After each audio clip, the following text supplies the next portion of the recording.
இனிமே கண்ணை மூடிட்டு கடலை எண்ணெய் வாங்கலாம்.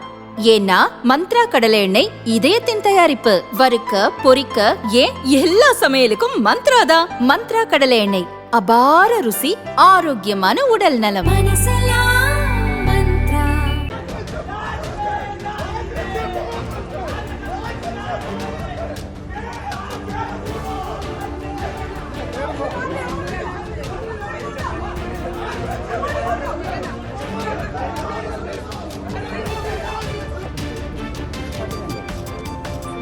கேரள அரசு மருத்துவமனையில் நோயாளிகளுக்கு அளிக்கப்படும் சிகிச்சைகளின் போது அலட்சியம் காட்டப்படுவதாக புகார் எழுந்தது.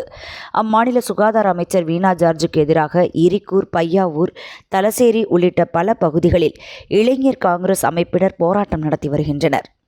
இந்த நிலையில் நிகழ்ச்சி ஒன்றில் கலந்து கொண்ட அமைச்சர் வீணா ஜார்ஜ் திருவனந்தபுரம் செல்வதற்காக கண்ணூர் ரயில்வே ஸ்டேஷனுக்கு வந்தார். வந்தே பாரத் ரயிலில் செல்ல 1வது நடைமேடையில் காத்திருந்தார். ரயிலில் ஏற முயன்ற நேரத்தில் போராட்டத்தில் ஈடுபட்டு இருந்த இளைஞர் காங்கிரசார் கருப்பு கொடிகளுடன் அங்கே நுழைந்தனர்.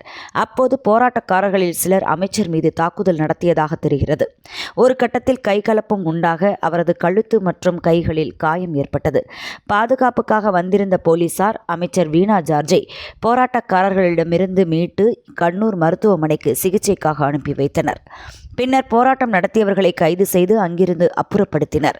அமைச்சர் மீதான தாக்குதலை அறிந்த முதல்வர் விஜயன் இந்த சம்பவத்தை கண்டித்து உள்ளார்.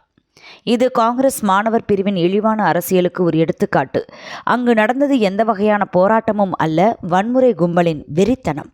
கேரளாவின் பொது சுகாதார அமைப்பு நாடு தழுவிய அளவில் மிகவும் மதிக்கப்படுகிறது. காங்கிரஸ் ஏதோ ஒரு இடத்தில் நடக்கும் சம்பவங்களை அரசியலாக்குகிறது. இது போன்ற செயல்களை அரசியலாக பார்க்க முடியாது, அரசியல் சீரழிவாக மட்டுமே பார்க்க முடியும். தங்கள் ஆதரவாளர்களை கட்டவிழ்த்துவிட்டு சட்டம் ஒழுங்கை சீர்குலைக்க முடியும் என்று எதிர்க்கட்சிகள் நம்பக்கூடாது. இந்த சம்பவத்துக்கான பொறுப்பு முழுக்க முழுக்க காங்கிரஸ் மற்றும் UDF தலைமையிடம் உள்ளது.